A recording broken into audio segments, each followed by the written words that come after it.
Sa among pamilya, there's one thing nga dili gyud mawala sa bisan unsang handaan, ang suman or budbod. Kay kung walay budbod, murag kulang ang tanan.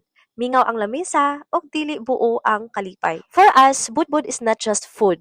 Isa kini kasimbolo sa kooperasyon o gugma sa pamilya. Samtang nagtrabaho ani, everyone helps na ay tagaluto, na ay tagabalot, na ay tagaabot.